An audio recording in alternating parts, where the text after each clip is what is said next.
क्या आपने सांप घोटाला सुना है? हैरानी हुई ना। लेकिन मध्य प्रदेश में ऐसा सच में हुआ है।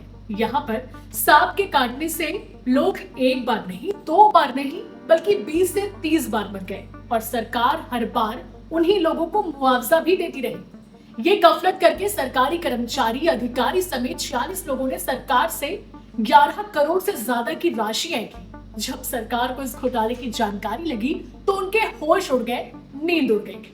खैर, 11 करोड़ की राशि राज्य सरकार के लिए कब हो सकती है, लेकिन जिस तरीके से इस पूरे घोटाले को अंजाम दिया गया है वो वाकई लोगों को हैरान कर रहा है। क्या है पूरा मामला, अपनी रिपोर्ट में आपको विस्तार से बताएंगे। मध्य प्रदेश के सिवनी जिले में सर्पदंश घोटाला सामने आया है, जिसने प्रशासनिक व्यवस्था की लापरवाही और भ्रष्टाचार की पोल खोल कर रख दी है। इस घोटाले में 47 मृत व्यक्तियों के नाम पर बार बार फर्जी मृत्यु का दावा कर शासन की राशि का गबन किया गया। मध्य प्रदेश कांग्रेस के प्रदेश अध्यक्ष जीतू पटवारी ने राज्य सरकार पर सांप काटने के नाम पर कागजी मुआवजा बांटकर घोटाले का आरोप लगाया। उन्होंने बताया कि सिवनी की एक व्यक्ति को 38 बार सांप ने काटा और हर बार के 4-4 लाख रुपए उसके नाम पर निकाल लिए गए। उन्होंने कहा कि प्रदेश में सांप घोटाला हुआ है।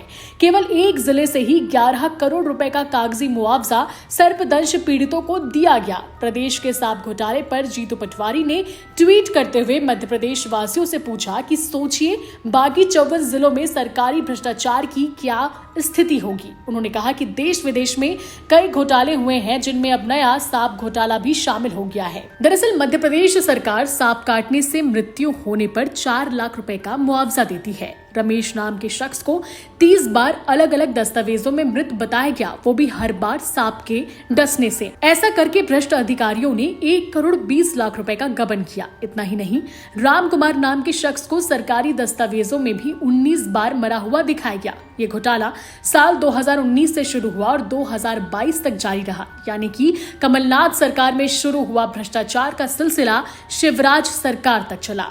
इस घोटाले में तत्कालीन एसडीएम अमित सिंह और 5 तहसीलदारों की भी भूमिका संदिग्ध पाई गई है। जांच के दौरान ये भी सामने आया कि इन अधिकारियों की आईडी और अधिकारों का दुरुपयोग कर फर्जी दस्तावेज तैयार किए गए और उसी के आधार पर कौशल्य स्तर से भुगतान भी पास हुआ। अभी तक इस पूरे मामले में सिर्फ एक ही गिरफ्तारी सहायक सचिव की हुई है, जबकि अन्य आरोपियों पर अब तक कोई भी कार्रवाई नहीं हुई है। Bureau report, CG Bhaskar.